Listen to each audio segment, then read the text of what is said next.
Hello, Aris Collective, Sun and Rising. Ako po si James. Kamusta po kayo and welcome to James Tarot PH. Diretso po tayo sa inyong weekly reading for March 17 to March 23. Papasok na po tayo sa inyong birthday month, Aris. So, kamusta po ang inyong plano? Lumabas ng 8 of Wands. Kung ano po plano nyo this week o this month for your birthday, ay nasa right path ka daw at saka may paparating sa yung good news. So, ano yung mga good news paparating sa iyo? Pag-usapan pa lang natin, may tumalong agad na card. So, what are your wishes? Your plans, Aries, sa iyong birthday month? I-comment mo sa baba. Use my comment section as your manifestation board. So, ilagay mo dyan, I wish, I claim, I manifest, and mali mo this month lumabas yung mga wishes mo and plans mo and manifestations mo sa life mo sa iyong birthday month. Napakalakas ng iyong energy this month. So, congratulations in advance sa mga bagay na gusto mong simulan, gusto mong gawin, gusto mong makuha, gusto mong maabot, mga accomplishments and successes na makukuha mo this month. Okay, start na po tayo sa inyong reading. Thank you po para sa mga likes, shares, and subscriptions. And also for those who are not skipping the ads, maraming salamat po sa inyong tiwala, pagkamahal, suporta, and love, and generosity sa ating channel. Use po your intuition para makuha nyo po yung akmang messages na para po sa inyo, nakaloob sa inyo ng inyong mismong spirit guides. And the other messages, hayaan nyo na po yun para sa ibang Aries po yun, okay? Inhale and exhale. At the center of your reading, you have the Ace of Pentacles. Wow. In the area of what you want, you have the Queen of Wands. Beautiful. In the area of what you need, you have the King of Pentacles. So, ang ganda. In the area of what's affecting your current energy, you have the Two of Pentacles. Wow. Brand new start. In the area of your near future, you have the Four of Cups.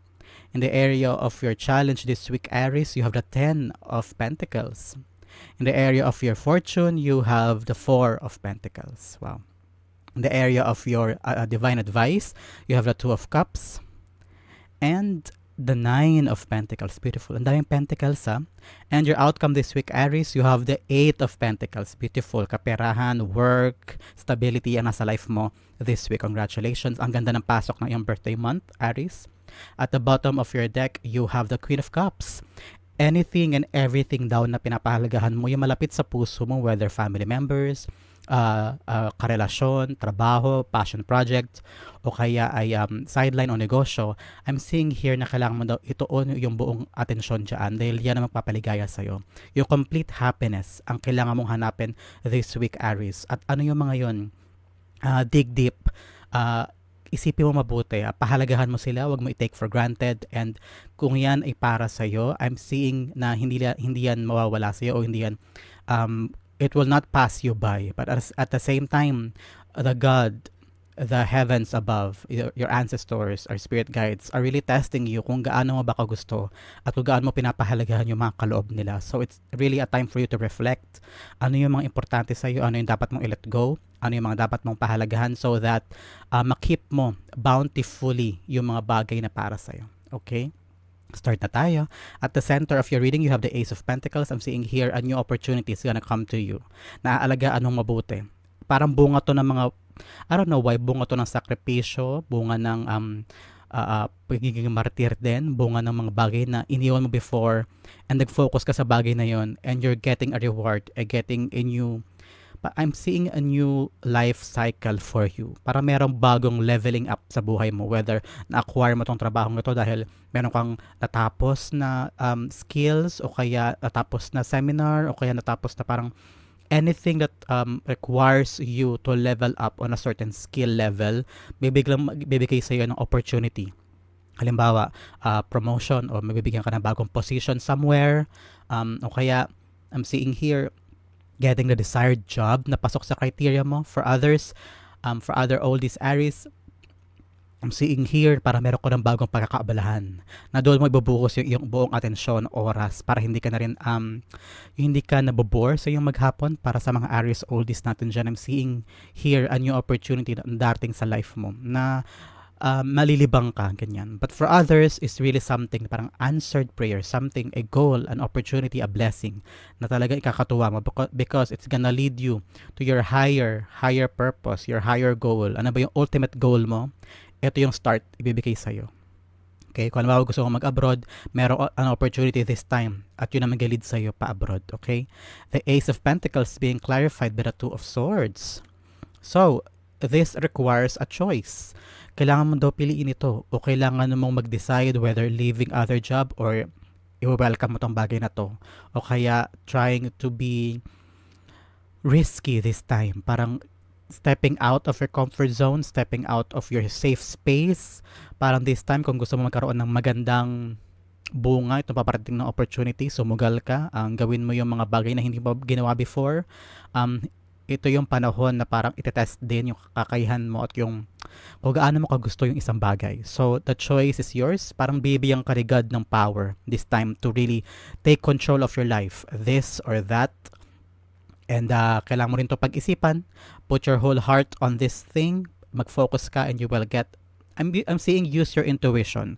At pag naramdaman mong magaan, payapa yung decision na isa, maaaring yun ang kaloob sa iyo ni God. Yun ang right decision, yun ang right path, okay? In the area of what you want, you have the Queen of Wands. I'm saying here, you want to be bold.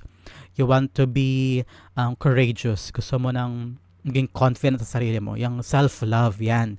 Parang before, ang dami mong inasikaso ng ibang tao eh. Parang, kasi ang Queen of Cups, very nurturing ito. Yung mapag-alaga, mapagkalinga, inuuna niya yung ibang tao kaya sa sarili niya. Kasi kung mahal niya, bakit naman hindi mo ibigay ang lahat, di ba? Pero in the process, nakakalimutan din niya yung sarili niya. So this time, parang nakikita ko, you want to take care of yourself too. Parang gusto mo ipakita na you have the things in life, kaya mong sumubok, may confidence ka, hindi ka papatalo, hindi mo iisipin sinasabi ng ibang tao kahit na anong i-chismis nila sa'yo, anong gawin nila sa'yo, pero ikaw, you are true to yourself and you are doing things based on your own happiness. And parang this time, parang ready ka na to step out of your house, to step out of your comfort zone, step out of your shell. Parang this time, authentic self yung iniisip mo. Queen of Wands, being clarified by the Five of Wands. Yes, you want to win some competition. Ano itong mga bagay na parang nasa competitive industry ka ba? Yung parang marami kayong empleyado, parang you need to win in this thing para makuha mo yung result o yung goal mo.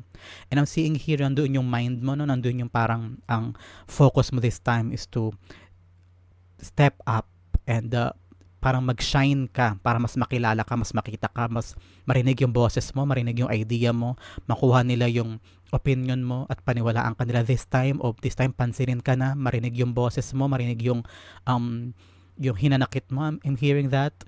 And since ang daming mga tao na naglaban-laban para sa posisyon na yan o sa goal na yan o sa opportunity na yan, gusto mong tapangan yung sarili mo, gusto mong taasan yung level ng performance mo or ng tiwala mo sa sarili mo kasi once meron ka niyan, you will get the things that you want and you will win. I'm saying that, you will win this or you will get to that goal.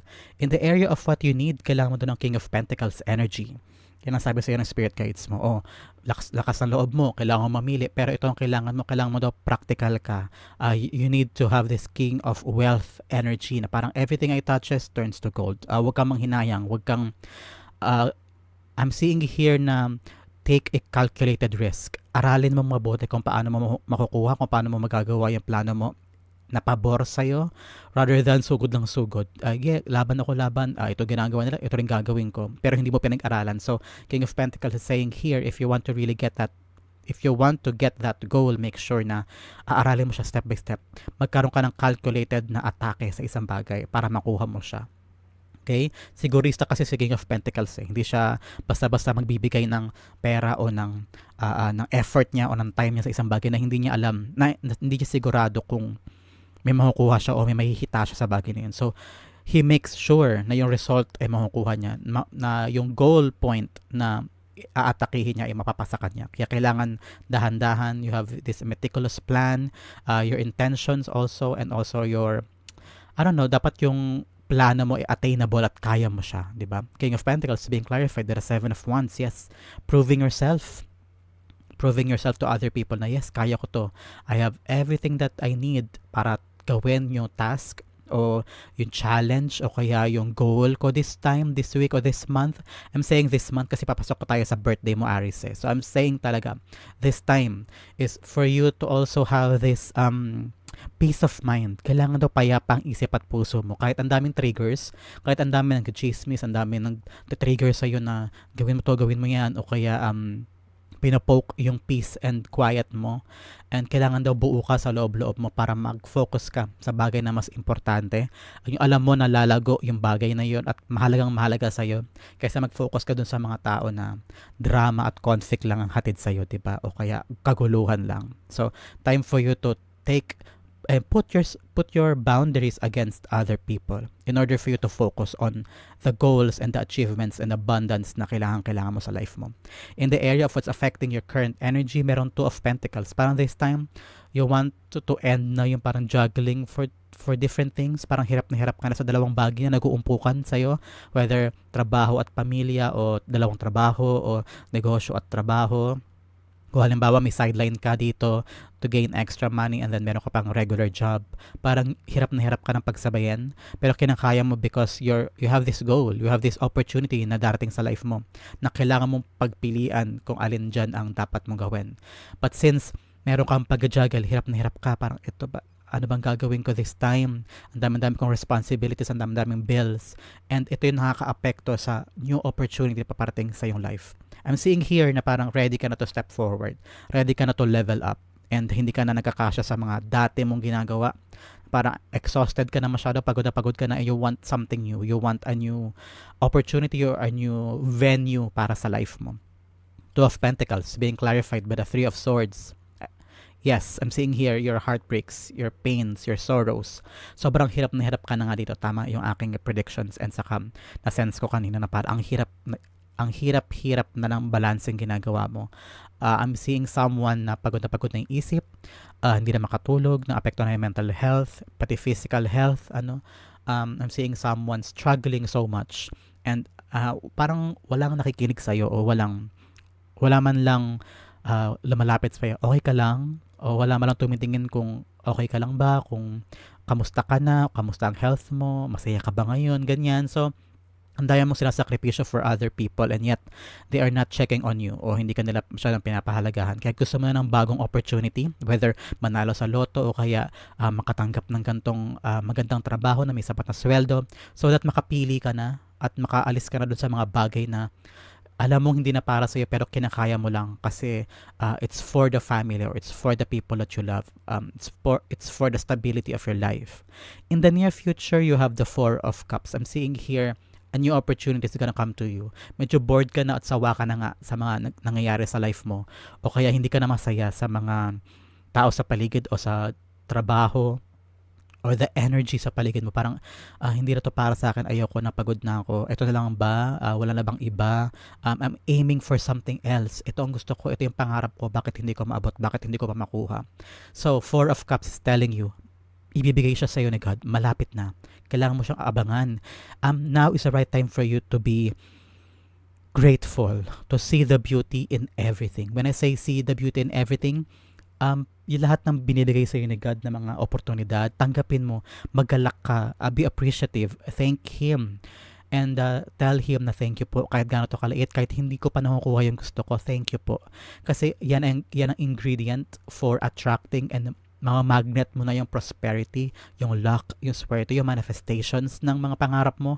So make sure na kahit anong ipagkaloob sa'yo ni God, o kung ano man yung kinakaharap mo sa life mo now, make sure na i-shift yung perspective mo and see the bigger picture and be grateful for what you have, at saka darating yung oportunidad na para sa'yo. I'm hearing it will come at the right time that you least expect it. So be grateful, paparating na siya. It's a matter of time na lang for you. The Four of Cups being clarified by the Four of Cups. Four of Cups, clarify ng Four of Cups. Yes, 444 is about protection. You are divinely protected by God, by your ancestors, by your spirit guides, by the angel guides. So, sinasabi dito, yes, paparating na yung para sa'yo. Yes, narinig ko yung dasal mo. Yes, narinig ko yung goal na gusto mong puntahan.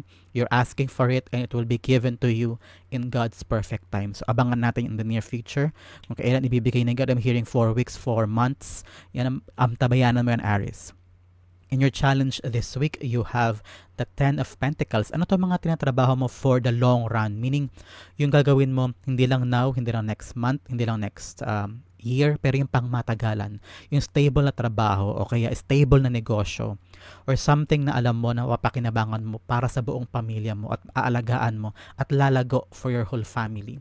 This time is really telling you to sit down and think, tama ba itong ginagawa ko? Tama ba itong pinag-aalayan ko ng oras, ng atensyon? Pangmatagalan ba to? Does this important for me in the next 3 months, in the next year, in the next 5 years? Kung nagbubuhos ako ng maraming atensyon dito, magagamit ka ba talaga to up for the next 5 years?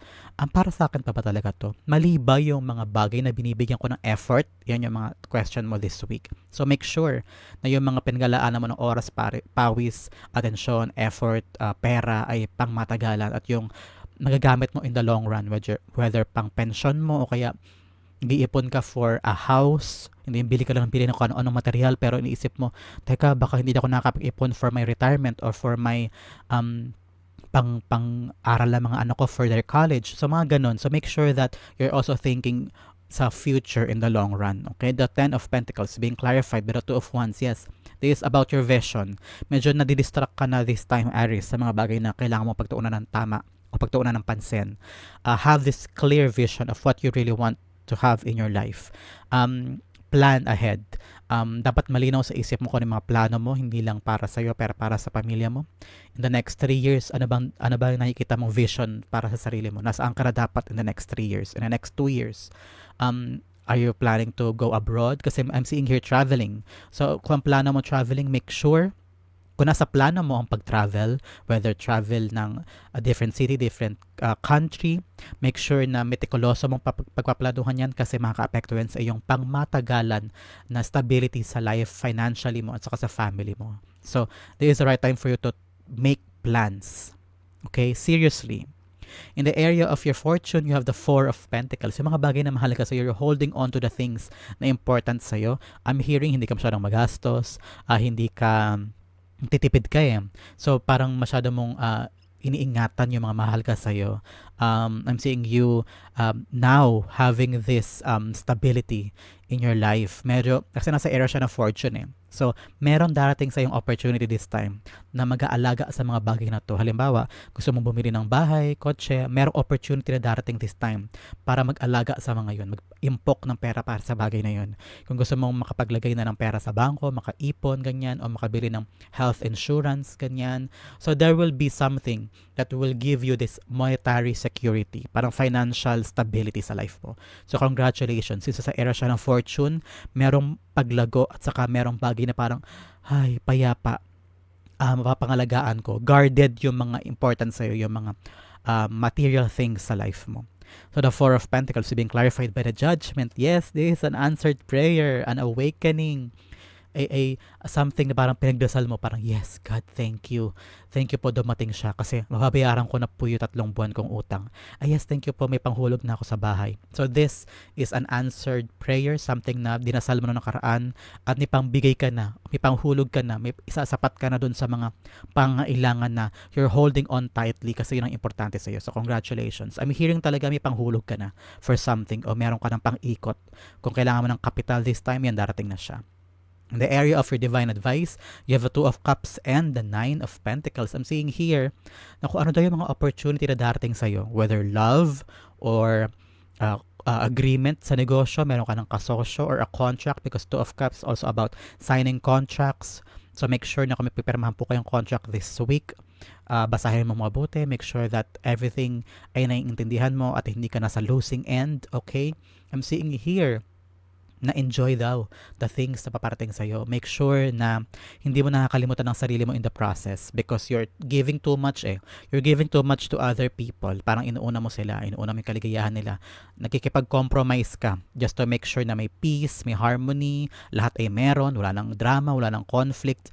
But make sure this time na alagaan mo daw sarili mo. Enjoy your wealth, enjoy the fruit of your labor, enjoy the things naman na pinaghirapan mo, wag lang puro ibang tao. I'm seeing here na take care also of your physical health and I'm hearing na hindi ka makapagbigay sa ibang tao kung hindi sapat yung sa'yo. Kaya kailangan unahin mo ang sarili mo, unahin mo ang sarili mong kaligayahan para naman may enough ka rin na maibigay sa ibang tao. Okay, Aries? Kasi mapagbigay ka dito with the Queen of Cups o mapag-alaga ka.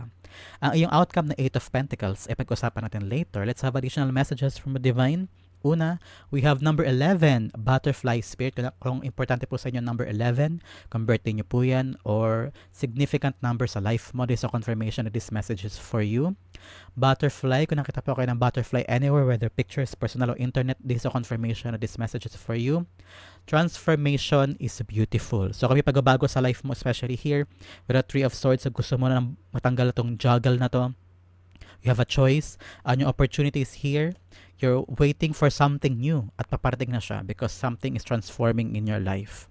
Another message, rainbow blessings. So nakita po kayo ng rainbow anywhere. Ito ang confirmation na ito yung message para sa'yo. Blessings are showering your life. Wow. Abundant. Ito ang area na kailangan pag-focusan this week, Aries, sa pagpasok ng iyong birthday month. You have indecision.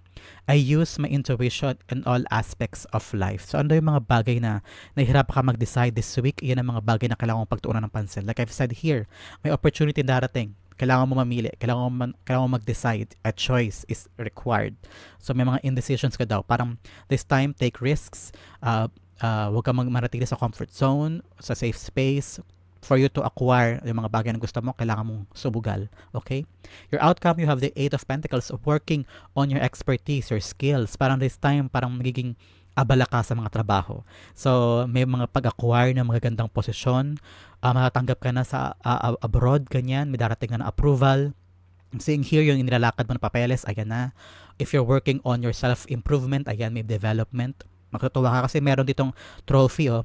So, meron ditong reward. Merong goal na makukuha. May ma-achieve ka this time. So, the Eight of Pentacles being clarified by the Four of Swords. Yes, these are the things na parang, okay, huwag mo nang pilitin. Huwag mo i-force. Huwag mong puwersahin. Huwag mong kontrolin. It will come to you very easily. I'm also hearing someone prayed so much na parang God, kayo na pong bahala. Pinagpa sa Diyos mo. And then, bam, di kami lalabas na parang development sa tinatrabaho mo. So, it's all about the things that you're trying to work out, whether relationship, o kaya negosyo, o trabaho. Something na abalang-abala ka this time. At dinadasal mo na makuha mo itong goal na to, itong trophy na to. And it will come to you because you didn't force things. Pinagkatiwalaan mo sa universe, pinagkatiwalaan mo si God, pinagkatiwalaan mo yung angel spirits mo, your angel guides, your spirit guides, and it will come to you. At payapa ang puso mo this week, Aries. I'm seeing you getting what you deserve, getting what you want, and parang, yes, Lord, that will be your statement at the end of the week. Parang, yes, Lord, thank you. Payapa, nakuha ko yung gusto ko. Protected mo ko at ramdam ko yung love mo sa akin. Wow! Aries, alin dyan? Saan ka dyan nakarelate? Saan ka dyan nakaresonate? Comment down below and I'll be reading your messages. Saan po kayo nanonood ngayon? Comment down below para kuha ko yung energy ninyo. Thank you again for the likes, for the shares, for the subscriptions, and also for those who are not skipping the ads. Maraming salamat po sa inyong generosity and kindness. This has been James for James Tarot PH. God bless everybody.